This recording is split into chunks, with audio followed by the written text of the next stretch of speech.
it's just like now, it's just nagging in the back of my mind that I've left the puppy on his own.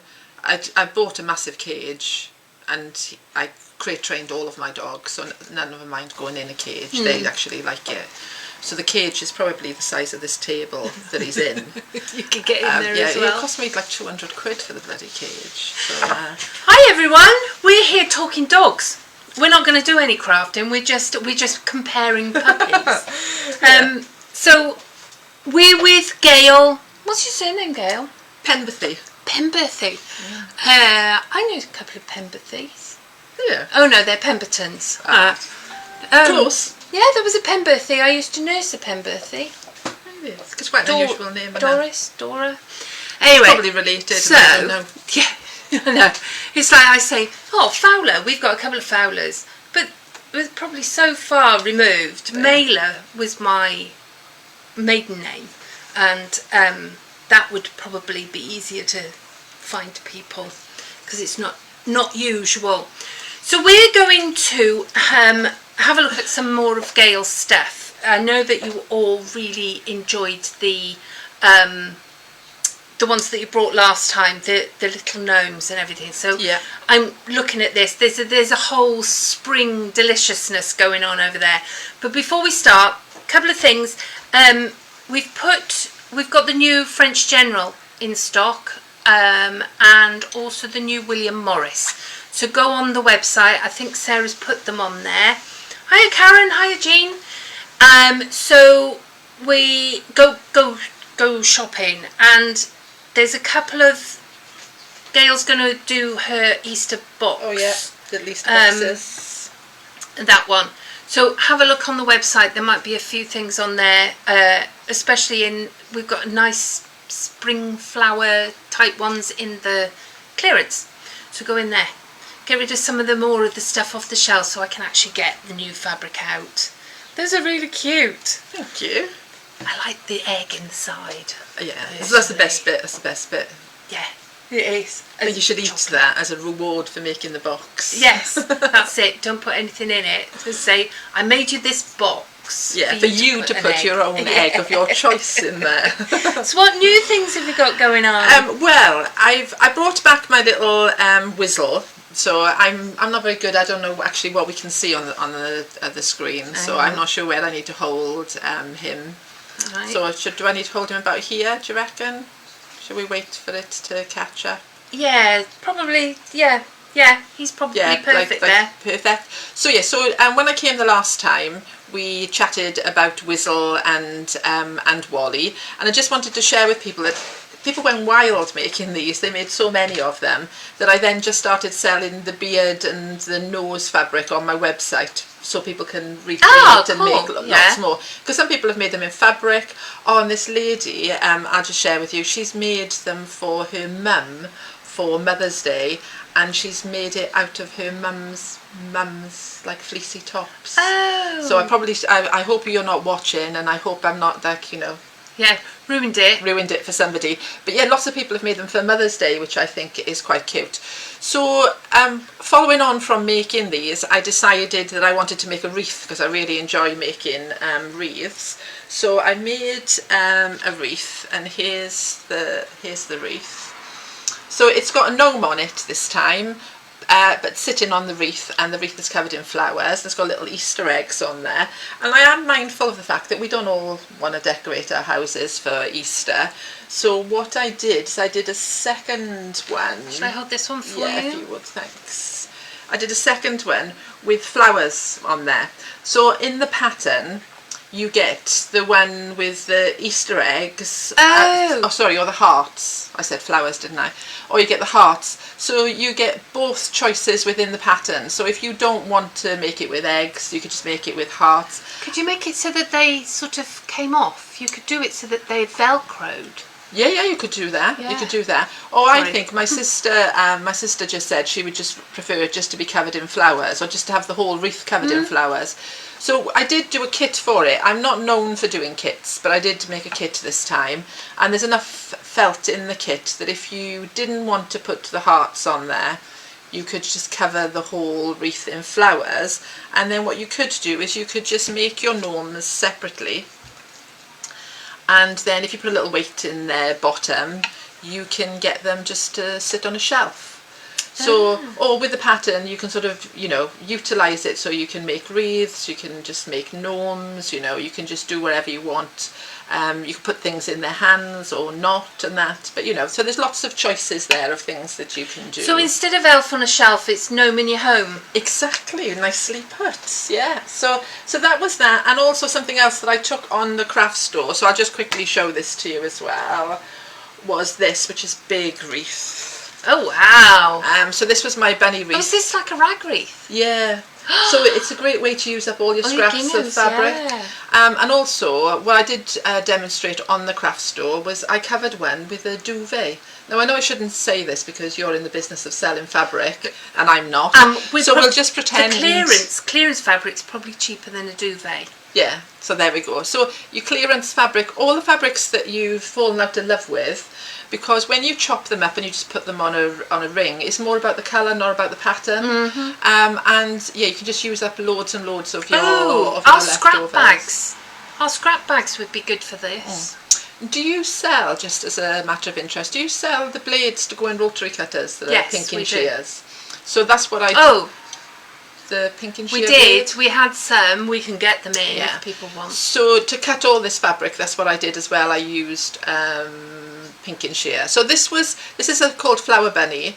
The pattern was called Twice as Nice because you didn't only get the instructions to make the flower bunny, you got ones to make a magician bunny as well. But I didn't bring the magician with me, and he's got he's hiding in a hat. Yeah, he's got a magic wand and some playing cards and things like that. So I just thought I'd bring them because they're not really for Easter, because although they've got rabbits on there, there's no Easter eggs or anything. They could just be springtime.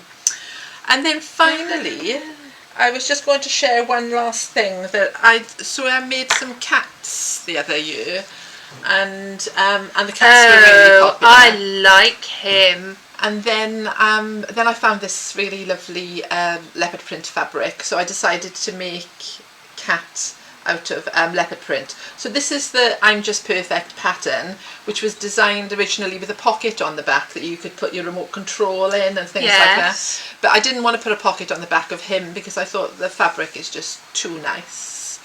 So I did put a little kit together for him, but it really is limited. What it was is I bought the fabric to make him, and I'm just basically getting rid of the fabric that I've got left. So I just got a limited few kits for him, but he's going to be appearing on the craft store next month, and I'll give you a little sneaky peek. I'm going to be doing some Jubilee things as well. Are you doing Jubilee? We have ordered in some bunting and something else, I think, because we've had so many people in asking about Jubilee fabric, but I mean we don't tend to do very much fabric that apart from Christmas. You know, we only ever get in 2 or 3 Halloween, or Easter. You know, that type of thing. We don't get a lot in, mainly because people don't want to make quilts out of it, and we sort of predominantly push the quilts. Yeah, I think the problem with themed fabric is you either love it or you hate it. So Sue said to me, "Oh, should we do something for Jubilee?" And I was like, not really that keen, because once you've done it, haven't you? And it's got a limited life, whereas I think if you're going to spend all that time and effort making something, I want to get some mileage out of it and use it for a long time. So I'm just going more with like Union Jacks, so that some people like the or called Union flag, isn't it? Sorry. So yeah, more with the Union flag idea, and then you've got longevity. I don't want to be putting Platinum Jubilee on something and then find that after June we're all sort of saying, well, what do I do with this now? Well, I think we probably need it for our you know, there'll be a king next, you know, and eventually there'll be the coronation. So just by doing just the Union flag rather than the predominantly the Platinum Jubilee, you'll be able to reuse them. Then you just put them in the cupboard. Yeah, put them on the cupboard and save them. So what I wanted to spend a little bit of time with today with you, I just thought it'd be nice to actually demonstrate making something. So I was going to demonstrate making the Easter gift boxes. Now the reason that I like these gift boxes... You might need to bring that up. Let's have a look. Oh, see, he was perfect. Yeah. I'll get used to this just about when I'm leaving. It's so much better than me. You should see me doing Facebook Live. It's just a car crash. There we go. Perfect. There we are, perfect. So the little Easter boxes are lovely because you can put a little Easter egg in there, and I designed them with the thought of putting like a Cadbury's cream egg. So the little holder is Other designed, eggs are available. Yeah, with that in mind. But just don't think of them for Easter, so you could use the little box any time of year. And I was chatting before when I demonstrated these before. I think these are a really lovely little idea for a sewing friend. So you imagine, it doesn't take a lot of fabric, so you could buy a really nice fabric that's themed for your sewing friend. You could make the box, and then you can fold a fat quarter of fabric and pop a fat quarter of fabric inside the box, or maybe a nice reel of thread and some pins and that. You know, you could... You could put like a pocket. Yeah. Going that way, and put your sewing needles and exactly stalk scissors. I did do one with the beauty of these are that they fold flat. All the three sides come down, so they fold flat. So what you could do with where I put this in the centre, if you filled that with some sponge, you know, you've got a little pin cushion in there. If you put like a little elastic tape on the edges here, you could tuck a little pair of embroidery scissors in there, put a little thimble in there, put a little pocket, like you said, for a pack of pins. You know, you could have real fun adapting the box to be what you want it to be. You could also use them.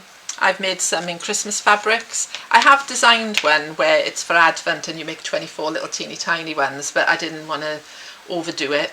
I don't need to reel you in one step at a time. So you could decorate them with Christmas fabrics and that. I think they would make like classy Christmas crackers. Oh yeah, you know, yeah. so We're all trying to get away from the throwaway society. all that tat. So you imagine that on your table. You know, you could put a couple of Ferrero Rocher in there. You could put little messages in there. And because when I come to show you how this is made, because this is just fabric in the bottom, you can embroider messages in there. So if you've got embroidery machines, you can also fussy cut fabric. And the other thing that you can do, this is just a thought, you can then hang them... So you're thinking on the fly now, aren't you? Yeah, you can hang them up as Christmas decorations. Oh, yes. So you could give it as a gift, and if you did some nice embroidery or you fussy cut fabric, you could then hang it up as a Christmas decoration. And because of the way this one is made, you can see you've got like the tulip sort of shape that side, and then on the back you've got more of like a diamondy sort of pattern. It's got X amount of sides, so I'm not going to count at the moment. June Taylor do a print-on sheet, so you could do it like if you were doing a surprise, you could print off a photo which sits in the middle. Yeah. You know, yeah. You could if you were asking somebody to marry you. Exactly. Box, it'd be all in there. Yeah, yeah. Keys to a Ferrari. Yeah, you know, something like that. So I think the possibilities are endless. And what I really like about this little design is it's Japanese fabric folding. I'm sure lots of people have already done that. I've got a book. Have you? A book, yeah. So so it's a play on Japanese fabric folding, and it's a hand sewn project. And because it's 4 little triangles, you can pop them in your handbag, you can take them with you, you can do it on holidays, you know, on an aeroplane, you know, wherever it is that you want to be, really. So should we have a little, the pattern for the Easter one comes in 2 different sizes, so you've got a little mini one as well. So I'll just show you the little mini one. I've left them without the ribbons through them at the moment, which are the closure. I'll explain that to you. But they like look really pretty on a tree, you know, if you do lots of them. But you can only get smaller chocolates. I need an Easter tree. I've got an Easter tree. Hobbycraft, do a nice white tree. Yeah, I've got one. Oh, I could spray paint them. And spray paint your own tree. Yeah, exactly. Get a few branches. But I tell you who else do nice ones is the Range. Is there the Range? Yeah, the Range do some nice ones. years. With little lights. It's COVID has ruined it all, isn't it? Has, You used to be able to like nip around all those shops. No. White Gecko's ruined it all, because Sarah and I used to spend Saturdays, we used to travel around, we used to go to Matalan and Watt and the Range and all of those. We used to just disappear for the day. But and then it all goes, then work then. And what do they always say? Never make your hobby your business. I know. I've heard so many people say that. And did I listen? No. So and before we go on to the overhead camera, yes. if I'm going to demo, before we do that, just want to talk to you quickly while we're still on this little camera in front. It'll be easier, about the structure of the box. So the box is made using pelmet violin. Now this is a product, we were just chatting about it, weren't we, before we went live. Yeah. This is a product that I use a lot. So let me just show it to you. It comes on a roll. Okay, there's the number of it there. It's S80. We don't stock it yet. I sell it on my website, but I'm not on a promotional thing. You can get it lots of places. You can get it from like Barn Yarns and a cotton patch. You can get it on Amazon. You can get it on eBay. It actually comes in a much wider one as well, but I find that too unwieldy. So this is quite a nice. Yeah, you do smaller things, don't you? I mean, if we were going to use that, we'd probably put it in bags and things. So you need a larger piece. So it does come. I think everything's in centimeters now, which is a bit too taxing for me. I think the larger one comes in 90 centimeters. So what's that in English? 90 centimeters. I don't know. I'd have to look it up. Yeah, about 36 inches, I think it is, off the top of my head. Okay, so the reasons why I use this then. So lots of people. Oh yeah, it would be have 90. Yeah, it'd be just less than a metre. So I know it's terrible, isn't it? Like the blind leading the blind, aren't we? Lots of people said to me, why didn't I use cardboard to make them? Okay, so I could have easily used cardboard, which would have been a lot cheaper. The reason for that is I want it to last a long time. And the problem with cardboard is once you fold it and it gets a crease in there, it becomes weak. And then it gradually gets weaker and weaker. The beauty of this is if you fold it and crease it, so when I send it through the post and other people send it through the post, it gets squashed flat. Yeah. You can crease this and really scrunch it all up, and then I can put that on the ironing board and iron it with a steam iron, and it's all back perfect again. So with my little boxes, if they have a really hard time and I've packed them away for Christmas and that, and I get them out and they're all sort of folded and creased on the end, I don't worry about it. I just take a steam iron to it and steam them, and they all come back lovely. Also, it's beautiful to hand sew through and also to machine sew through. And whereas if it was card, you wouldn't be able to do that, or you would, but you'd be wearing a thimble and it would hurt. So I just want to quickly show you sort of. So right, before you go on to anything else, let's have a look and see. The green shape is a regular hexagon. It's got 6 sides. Yes, well done. Yes, thank you. This. Oh, using all of the things. Yeah. It's our mathematician, Caroline. I'm glad somebody's on the ball. Yeah. It would be nice to put a jewellery grift in. Yeah. Oh, it's a tetrahedron. Oh, you're getting far too technical now, Caroline. If I need to work out how to make something, I made a polygon box. We asked Caroline. Oh, well done. Yeah. And somebody, Jacqueline Goffin, was saying she thought about just making a red and white and blue quilt. Yeah, you could do that and hang it out your window. Yeah, it would be lovely. It would be. I mean, we've got plenty of red, white and blue if you want to be making your quilts like that. And blue and yellow if you're making them for Ukraine. So, right, carry on. Oh, I like that. So this little tissue box, just to hold your tissues and that, I used pelmet violin to make the structure for this. And because I wanted it to be a little bit stronger, I just put 2 layers of it together and then just stitched the 2 layers together. And then if you look at where I've sewn the door on and that, and if you can see, I've sewn completely through it. So I did the applique and then machined through it as well. This is amazing. So all these little windows, you've just done a satin stitch in the brown. Just to give the just to make it look like a little window. And there's little buttons on the windows, and it's amazing. And look at the windmills. Look at the windmills there. Yeah, so I made little 3D windmills, and there's a little ball on the roof and a little kite in there. But I only brought this along because just to show you that what I use Pelmet Violin for. And what else did I bring? I bought that. I bought a teeny tiny little gingerbread house, so you can see that you can make little things with it. And I used felt this time. It's a little bit squashed because it's had a hard life like me, been in a cupboard for a while. So you can cover it in felt. And then I finally brought this. So I made a little teacup, and with little biscuits, and I got a little jammy dodger. This is really cool. Oh yeah, and a little jammy dodger tape measure as well.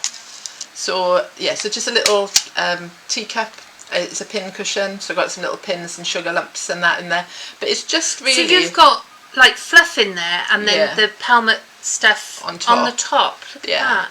And then I used the Pelmet stuff to make the little saucer and whatever. So I only brought them along just because for you to understand why I use Pelmet Violin and what I use it for. However, you could find the... I like to sell these things. You'll find the patterns on Gail's website, which is Endless Thread Designs.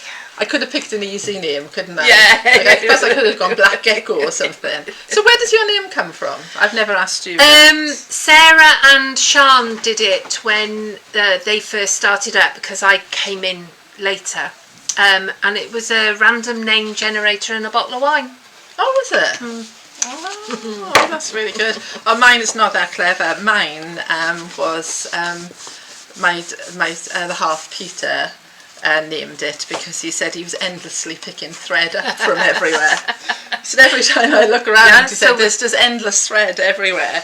And then we decided that was just being. So we googled it quickly, and nobody else had it. Apart from talking about a thread of a news story. Yeah. So we quickly snaffled it there. Yeah, and that was it's always best. Sarah and I had a bead business. We used to make jewellery before even this was ever conceived, and we were Sahara beads because we could play. Because I'm shortened to Sarah, and she's Sarah without an H, so it was Sarah and then Sarah. We thought it was really clever, but there are other Saharas out there. I thought we were being really clever. That's the problem, isn't it? It was a bit like when you design things, So I'm there in my shed designing things, and then I think I'm the first one to come up with that idea. Yeah. And then you realise you're not actually. There's lots of other people are doing similar or different things like that. So let's have a little chat then about how we make these little boxes. Otherwise, you're all going to fall asleep. Right, so you want to go on the overhead? Do you think that's better? The ginger house is amazing, isn't it? Right, what am I doing? What button am I pressing, girls? 3. I know. 3 will go over. Okay. So, if you're working in sort of that area, if I bring it down and then let Facebook catch up with us. So... Right, so I'll shall I just make a start? Shall I just waffle on? Waffle on. So the pattern, just for you all to know, comes with all the templates that you require at the back. Okay, so I've got all the templates drawn out for you. He's brought it out a bit. So right, are we happy there? Yeah. So all the templates are in there nicely. So the first thing I want to talk to you about is how I prepare my templates. So I cut the templates out. So I cut the paper out with a little bit of paper left around there, a bit like, you know, when you're doing Bonder web and things. And then I turn it over, I apply glue, I use a Pritt stick, I've got one somewhere, I use a Pritt stick all the way over that. I tend to use Pritt stick because it's not too wet a glue. If you use PVA, it makes the paper go all soggy. So then once I've done, I put the glue all over, I then stick it to a piece of card. Okay, this is really technical stuff. Is she organised? And then I let that dry, and then I cut out. Don't be tempted to cut the circle out, then put it on card and stick it, and then cut it out a second time, because what often happens then is the circle isn't a circle anymore. When you've never done that, have you? No. So you want that circle to be a circle, not a 50p piece. So if you do it that way, and then what you end up with is this. And as you can see, what I normally use is beer packets, because I don't eat cereal, but cereal packets work really well, or because this card is sort of waxy. So if you iron on there... I like your choice in snacks. Snacks, yeah. You can see I'm a healthy eater all the way. Beer and sweets. So it's like a waxy card. So if you use a steam iron on there, which I'll talk about later, the card doesn't distort. If you want to invest in expensive template plastics and things like that, which we have on the website, then fill your boots. You could use template plastic, and one of my friends that makes lots of these boxes, she actually uses the pelmet violin as templates. Oh, that's not a bad idea. Because it's quite nice, and you can use it over and over again, and you can iron. So that's how you make all the templates. All the templates are in the pattern for both boxes. No need to resize or do anything. So we chatted about the construction of the box, and that is basically 4 triangles. So let me bring a little one in. So you can see I've got 3 triangles for the outside walls and 1 little triangle for the base, and then they're all hinged. So my first job is to actually cut the triangles of pelmet violin, and to make this quicker and easier and to save the violin, because you don't want to be wasting money on there, I generally cut a strip the size of my triangle, whichever size one I'm making, and then this way I can put my triangles on there, turn it round this way and back the other way, and then just cut all my triangles. Does that make sense? Are you with me so far? Yeah. So moving on from that, you'll notice that the boxes have got a nice squidgy feel. Now I could just leave them with the pelmet violin, but it'd be quite hard, and I think because we're all soft crafters, we want it to be nice and soft. So this is the perfect time to use up all those scraps of wadding. You know, all those bits that you cut off when you finish a quilt, and you're like, I really don't want to throw them out, but I don't know what I'm going to do with them because all the pieces are really small. Well, this is a perfect time to use it. So it doesn't matter what kind of wadding they are. The thicker the wadding, the more lofty then, the more you're going to have to pull the fabric at the end. Or if you, like me, I tend to quilt using really thin wadding. You could use Bosal, I suppose. Yeah, which would give you... Too expensive. It is very expensive, but we do a lot of projects which end up with lots of little pieces left over. Oh, I should have bought you my steampunk hat. I've made a steampunk hat, and I used little bits of Bosal in that, with little goggles and everything. I'm just quite proud of that. I haven't got the time to write the pattern. Love the thing is finished, but I haven't written the pattern. Anyway, I digress, sorry. So I'm going to put a piece of wadding on either side.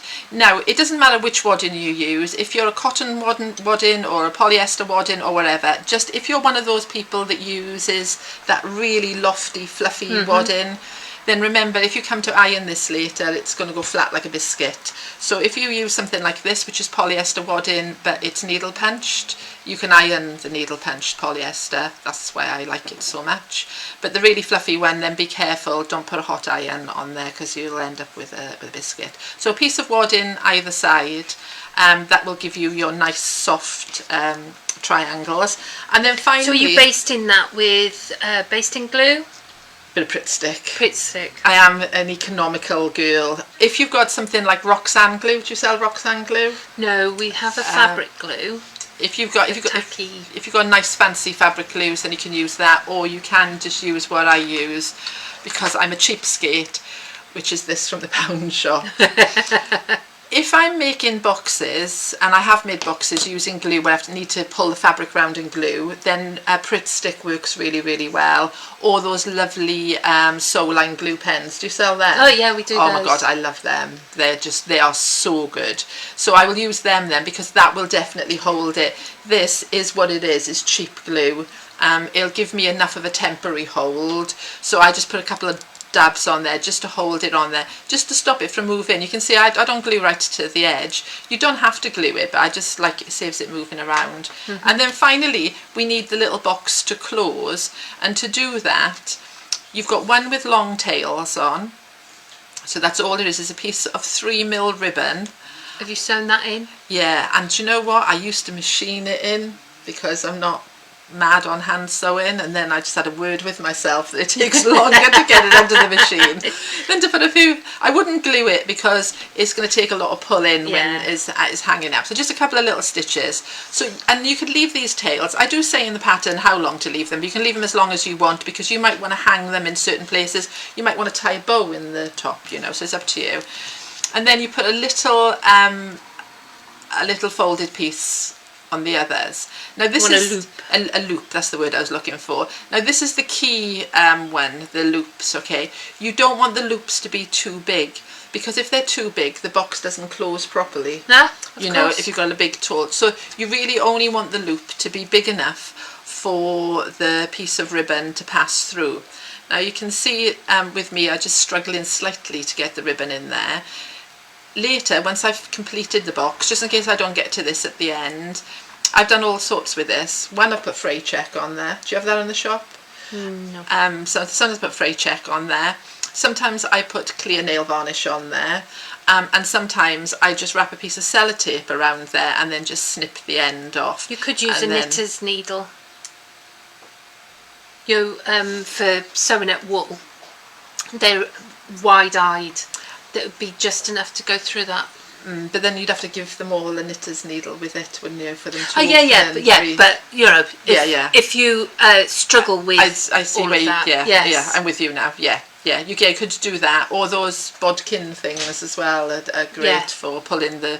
So so if you put something a bit firm on the end of the ribbon, then it will make it easy, and also over a period of time, if they're using the box over and over again, the ribbon might start to fray, so that will stop the ribbon from fraying as well. Okay, so they also if it's a polyester ribbon, you can melt the end. Yeah. There's all I've never done that. All manner of wild and wonderful things you can do. So what you basically need is you need your 4 triangles, okay, which you've now covered in wadding. And you can see you've got the one with the loops on the end, and then the tails, and the 2 with the loops, so that we can then assemble the box. So so it's as simple as that. So let's talk about covering it in fabric. Okay, before you go on, there's people coming in because they've been in work. And Fiona Greenslade says, Gail, your ideas are unique and very lifelike. I have to agree. Thank you. That's very kind. So in your pattern, you're given a fabric template, and that's so you can cut your fabric circles. So going back to look at the box one last time, you can see that the triangle in the centre is used making with 1 fabric, and the triangles on the side are used making 2. So I'm going to show you how to do the 1 piece of fabric first, and then I'll show you how to do the other 2, because it will make more sense when we come to that. Also with the boxes, you can see with this box, sorry, I've tied a knot in there so it doesn't come undone. I've actually done all 4 sides in the same fabric, so you don't have to put 2 fabrics on the side if you don't want to. And the smaller boxes again are used using complete fabrics. They're not 2 pieces joined. It is easier because they were smaller. So take your fabric template, lay it on your fabric, and then just draw around there and cut a circle.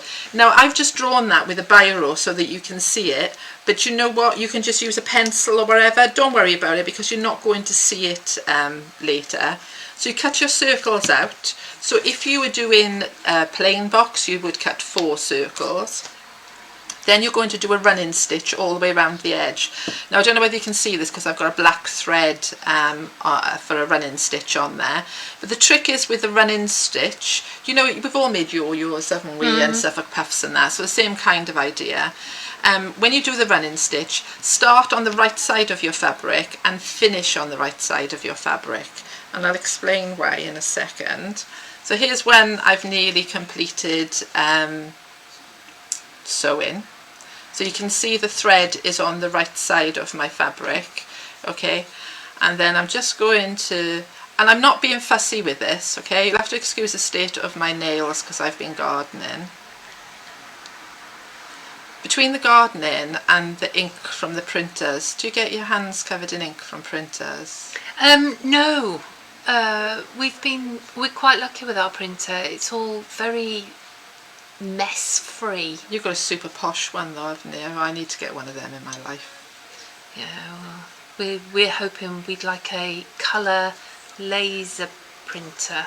We've got a black and white laser printer and oh, it's so fast. I know, well I've got a coloured laser printer. Well I say my mum does some pattern printing for me and I've had a laser one. They do come with their own problems though. Yeah, well, I think any tech does, doesn't it? Yeah, yeah.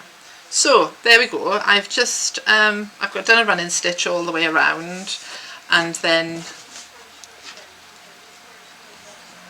lost my end there. Now you can see the two ends are on the right side of the fabric. So once I've done that, I'm going to take my pressing circle. Now I'll give you a little tip, because you're doing 4 of these, it might be worth, when you come to making this template, what I did is I then took this template, I then popped it on some card, and then I drew round there, and then I cut 3 more, so that when I do this process I can do all 4 sides at the same time. Right. So I can do a running stitch all the way around, pop this card in the centre, and then pull on these 2 ends. So if I've got 4 of them to do, if I've got 4 circles, I can do them all at the same time. Now normally what I would say is you get a willing partner to put a finger there, and then you tie a knot. But I haven't got a willing partner in the house. You haven't trained the puppy yet? The puppy just will not put his paw there, just want to eat it.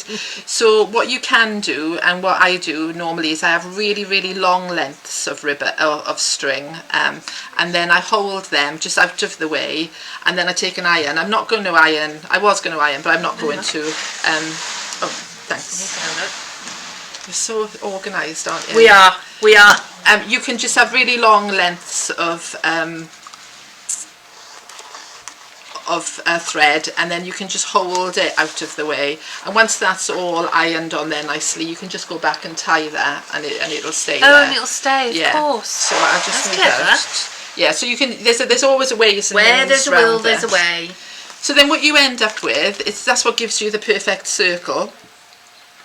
And then you can this is the bit where people get a little bit scared, okay, because this is in there quite tight now. You just have to be a little bit brutal and just push the card and the edge to get the piece of card out. And then what that does is it gives you a beautiful circle. It does. Quite nice. That's how I often do my circles for doing applique. Oh. So I do them that way, and then I applique them on. Would you take the thread out then? If you were appliquing, you can do it, and you can take a thread out now if you want. I tend to not bother. If you've used a fine thread, you won't see it anyway. And then I blind hem stitch around the edge. It's nice for appliquing circles. There I go, off again in a different direction. So then the next thing, then I go back to where my original template was. Okay, I pop that in the centre of my circle, and then I fold the edges over. So I fold one side over, a second side over, and then finally when you come to fold the last edge up, just tuck the end piece in there.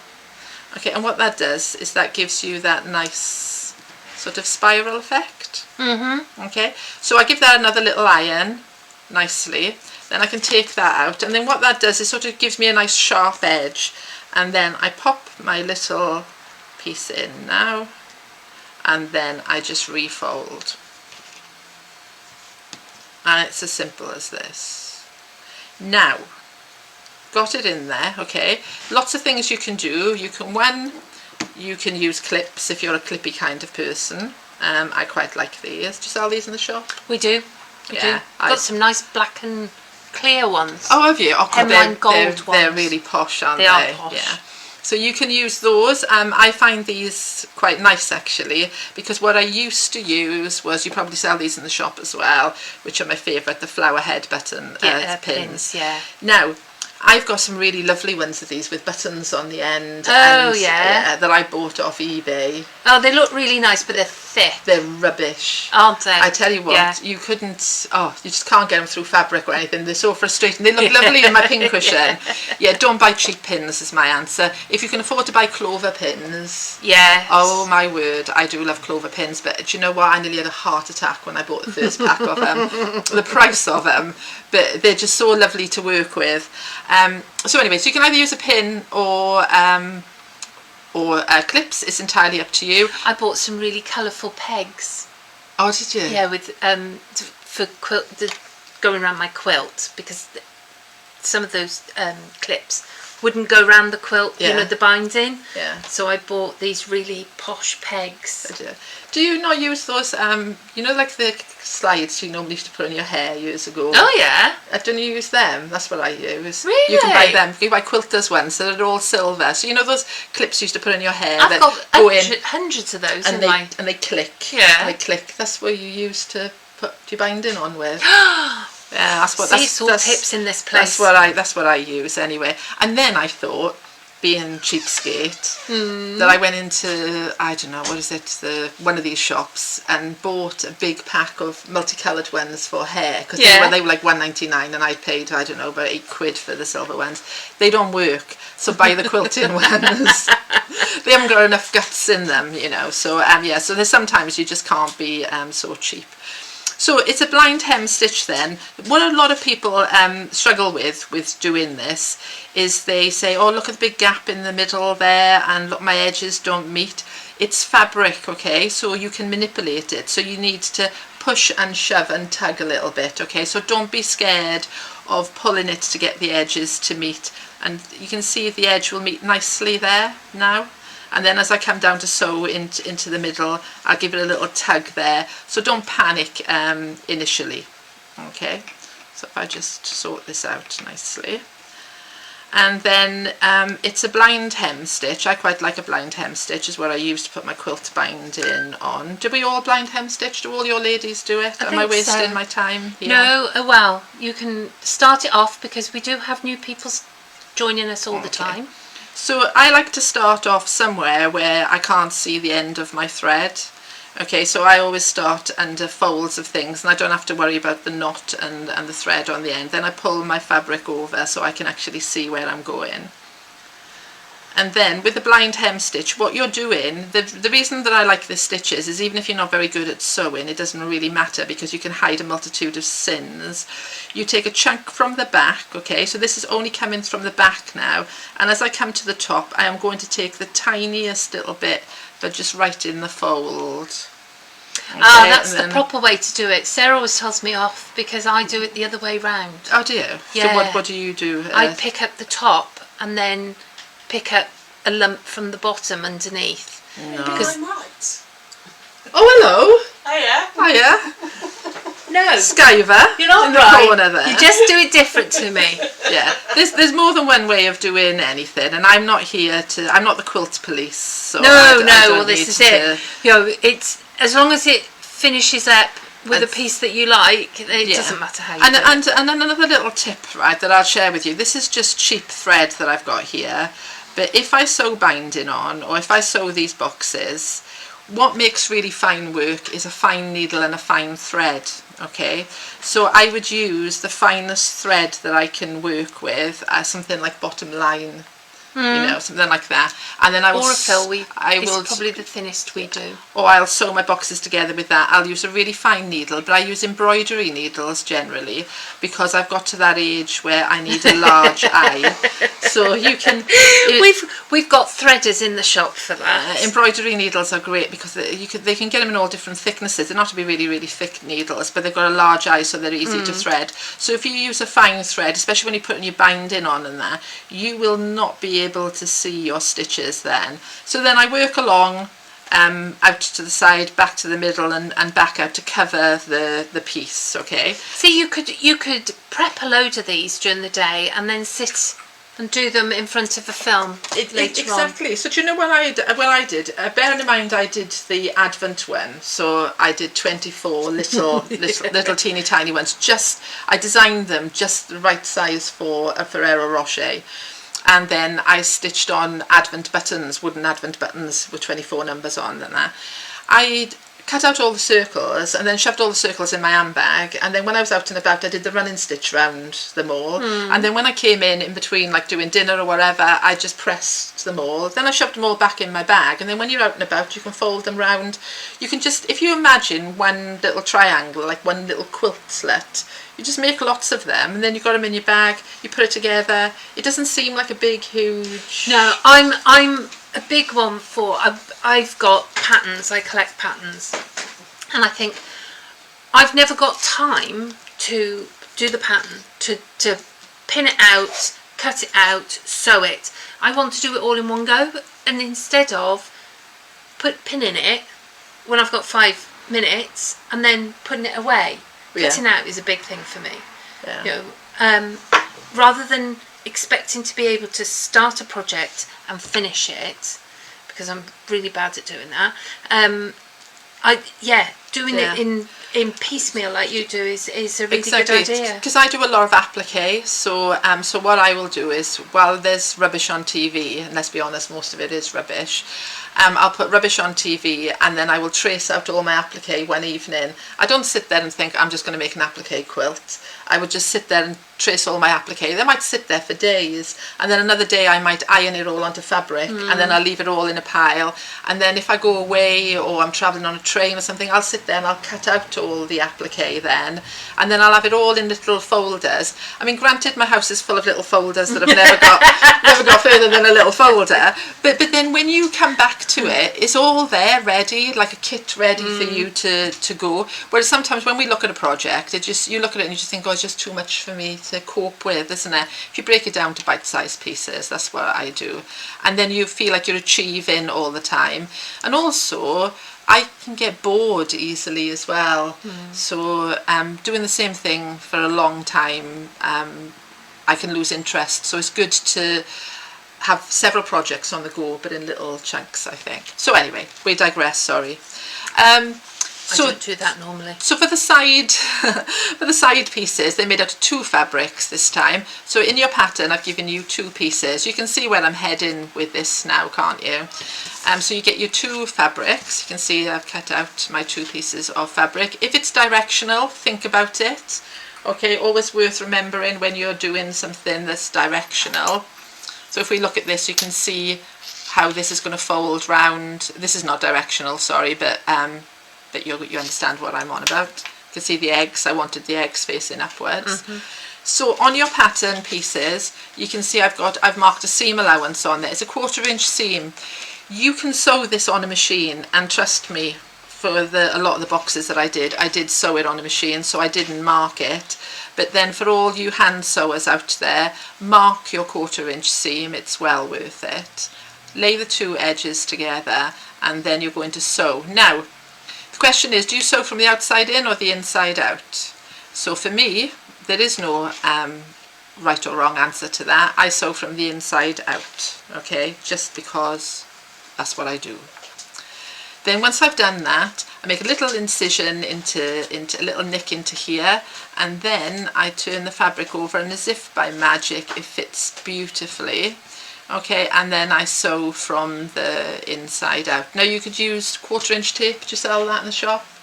1/4 inch quilter's tape. I think so, yeah. So you can pop that on there, or you can just mark it with a pencil. It's entirely up to you.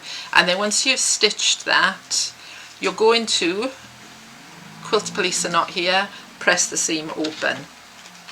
Okay, and the reason we're going to press the seam open is so we reduce the bulk. And then, surprise, surprise, we're back to where we were before. We're now going to do a running stitch all the way around the side. We're going to put our card in the middle. We're going to pull it up. And now you can see I've got 2 fabrics. We're going to pop the fabric off. We're going to take our piece, our triangle, and this is the important part this time. Okay, you can see you've got 2 separate fabrics in there. So when you put your piece in, you want to make sure that your loop or your tail is at the top, because that's where you're going to close the box. Trust me, I've seen enough people sew them with the loop down the bottom and then the box doesn't fit. And this time we're going to fold the fabric over and fold the fabric over again, and then with this piece we're just going to tuck it in. Or you can fold that piece first if you want. That would have made it easier, wouldn't it? Okay, and then that's what gives you that lovely shape. Ah, right, yes. And then we're going to do the same thing. We're going to blind hen stitch that all together, just remembering that your loop is at the top, okay, and that this piece of fabric's at the bottom. And then finally, I'll just quickly show you, we're going to assemble it. So here we go. We've got our 3 pieces that are made of 2 fabrics, and a 1 piece that's made out of 1 single fabric. If you want to decorate them, I decorate them at this stage. What I did with these were buttons. These were dressed up buttons. There's loads of other lovely buttons on the market, but a lot of them come with shanks, and I didn't want them wobbling around. I wanted them to sit flush on there. So you can buy shank removers, but I just use nail clippers and cut the shank off and then glue the button flat. So I do that quite a bit. Decorating shoes. Oh, do you? I take the shanks off and then decorate my shoes. Yeah, lovely. So and also, do you know what? If we're new to sewing, okay, and all our sides or edges don't match, there's nothing that a well-placed button can't hide as well. Yes. Also, other things that I've done, I've decorated the edge with rickrack. I've beaded along the edges of them when they were for Christmas. You know, the possibilities are endless of what you can do. And then just to assemble the box, I did it using a ladder stitch. Do we ladder stitch? Do you ladder stitch? We do ladder stitch with toys and stuff. Exactly. So a ladder stitch again. If you're not very good at hand sewing, and I don't profess to be brilliant, you know, we can't all be good at everything. I just get by. That's what I say, the way I sew. So it's a really good way of, evidently this is how they sew up people as well, with a ladder stitch sometimes. Not that I've got any experience of that. I watch all those videos, you know, the viral videos where they sew up banana skins and things like that with a ladder stitch. They use like a big thick red thread and sew up your jeans and things like that. Oh, right. And then when you pull it, it all disappears. Yes, it's amazing. Exactly. And it's called a ladder stitch because it looks like a ladder. You could over stitch this. I paper piece with a ladder stitch. English paper piece. Like most people just over stitched on there. I don't like the over stitch. I like stitches, can't you? Yeah, so I like to English paper piece this way. See, I'm off again, digressing. Right, so you can see it's called a ladder because it looks like a ladder, and you can see the thread is this side. I'm just going to go over to the other side, and I'm going to sew sort of like sideways. I'm sorry, I struggle when it's not close to me. So you can see the thread goes sideways. Okay. These are big stitches. They would normally be smaller, and then when it comes over to this side, you can see you have to do it sideways. Parallel, don't you? Yeah. And then the beauty of it is when you pull it, what I do is I do a couple of stitches and then pull it. But I'd normally start to pull it from here, and then but we'll just pull it from the end. You can see all these stitches disappear. So now you can't see any of the stitches there, and it makes a really good hinge. It's a lovely way I use it to sew up all my soft toys. You know, like the beach hut that we looked at earlier, when I come to sew the edge. Where is it? Where did I join it? Oh, there we go. So when I come to sew the 2 edges together, I've ladder stitched along there. So it's a really good way of sewing things together. So yeah, so you put the whole 4 pieces together. I continue with the thread going all the way around, adding on the sides. Jacqueline says she uses herringbone stitch to close skin as well. Yeah. Oh, sounds like Jacqueline is our sewing champion. She sews people together. Exactly. Let's hope she's a nurse or a vet. Yes. And she doesn't do it as a hobby. So your maiden name wasn't Frankenstein or anything, was it? So there we go. So once you've sewn all your 3 sides on, okay, there we go. Here's a little Christmas one. I've put that in because it's a little bit brighter. You get your ribbon. Oh, I've got a little doggadoo is joining in. Hello. Come here, babe. Oh, hello. You in my box? Hey, people in there. Hello. Hello. Swimming. Say hi to Scout. Come on, babe. Go on. And we just pop the thread through, pull all the edges together, and there's our little box. And we can tie it or just hang it on a tree. They're really cute. I like those. And then the beauty of them is, like I said, you can take the ribbon out then, you can fold them all flat, so you can put them away then for Christmas or... That's really cool. Thank you. Thanks for having me. Take a deep breath now. So, we've had a couple of things. The project bags, the ones that Sarah designed and the ones that June Taylor do on the website. They would be good for you to carry around with all your bits in. Yeah. They're about that size, 12 inches, and they've got vinyl on them, so you can see what's in all of them. Yeah, yeah. And using a zippity-doo-dun zip. Have you used one? No. It's the whole they're thing. A game changer, a real game changer. Jeeta Austin says, hello Gail, sorry I'm late, I'll catch up later. A lot of them asking about machine sewing. If they're any of our girls don't like hand stitching very much. Don't you? I don't. I shouldn't say that. Do you know, I once said, I'll share this with you, I probably shouldn't share this either.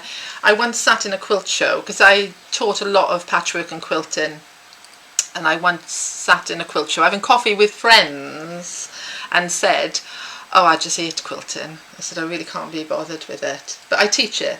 Doesn't mean, just because I teach it, doesn't mean I have to love everything that I teach. And then I lost quite a few people that I taught because I'd actually said out loud that I didn't actually enjoy machine quilting. And to this day, I don't enjoy machine quilting. It's part of a process.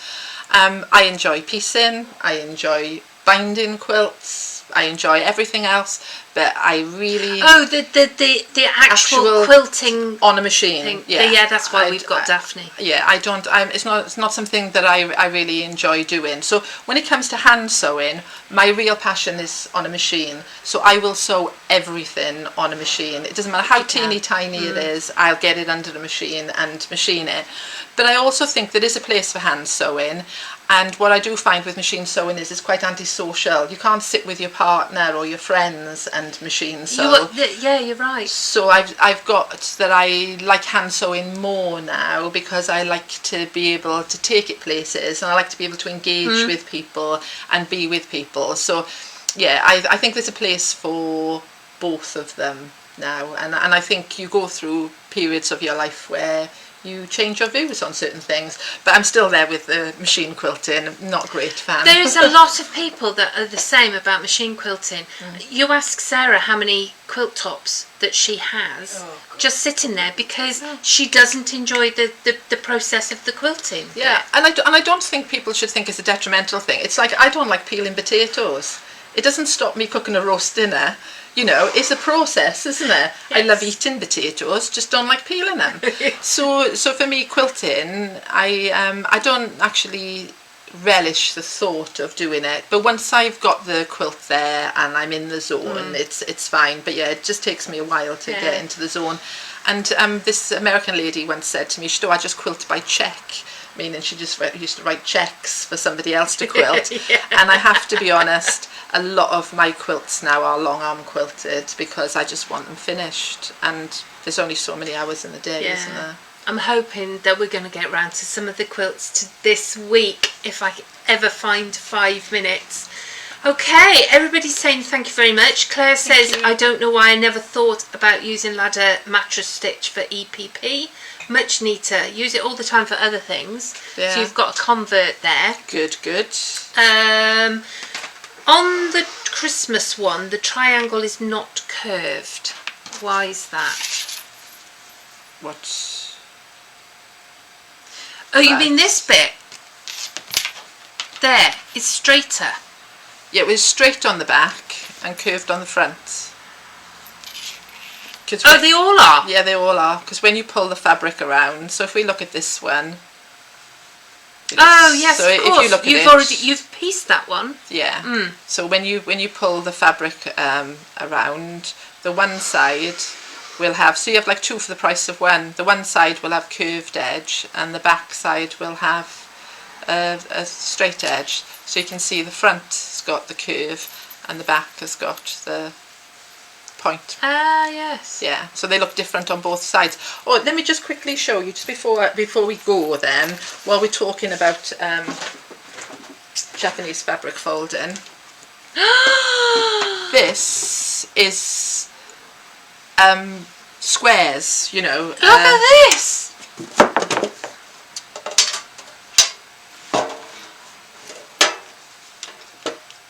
Ah, this is lovely. So this is, if you look at the side of the bag, you can see that's where the circle is folded around the square. But then when you look at the front of the bag, you see it looks like you've got like a flower pattern. That's because the square is made up of two fabrics rather than just one, or the circle is made up of two fabrics. And probably in your Japanese fabric folded book, if you actually got round to doing in the book, most people have done this, the square folded round, a circle folded round a square, but a lot of people haven't done when you make the circle up from multiple fabrics, and some of it you can make up from about 8 or 9 different fabrics to create all these beautiful flowers. It's absolutely amazing. So that's the thing with the triangles, it looks different and you create different patterns because the circle is made from 2 fabrics, and you can do the same thing with the squares, and that's made there with, is so much about this I love. but that's made with Bosal, and these are made using pelmet violin. Oh, and if you go onto my website, there's a free download for making the scissor keeper. So if you want to do a square folded around a circle. So I did the bag, and there's a pattern for the bag, the thread box, the needle case, the pin cushion. Oh look, she's got all the threads cushion in there. Yeah. And then I made like a little scissor keeper. Anyway, I put that as a free download on the website, so you can go and have a little look for that if you want. But yeah, that was just, I thought I'd bring that along, because then if you're somebody who enjoys hand sewing and whatever, then you can make a little bag. And this one is made with Bosal, so I wanted something a little bit thicker and whatever. And then all the other little bits and pieces that are in the box are made out of pelmet violin.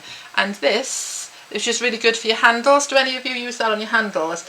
That's for a fish tank. Like hose pipe. Yeah, so I use a bit of plastic pipe, or you can buy it on eBay, and then I thread my fabric handles with a piece of clear tube, and then when you're handling them all the time, they don't get all skanky and horrible looking. That's a good idea. Right, we're gonna have to go because we've kept them all here. It's an hour. No, don't you worry about it. They'll love it. If you've had to come back because your lunch break ran out, good evening. And the rest of you, we will see you. Sarah's here tomorrow. I know she's on holiday, but I just wanted to prove that we haven't buried her under the patio, although she's felt like it a couple of times this week. She's here at 7 o'clock tomorrow night to do quilt along.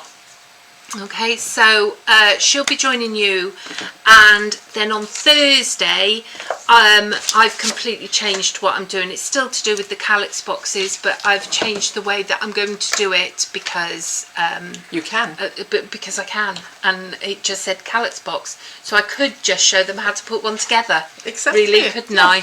you know, from you know, zip, fold, sorted. That could be it, and a glass of wine. Yeah, a glass of wine, yes. Like the midnight quilter.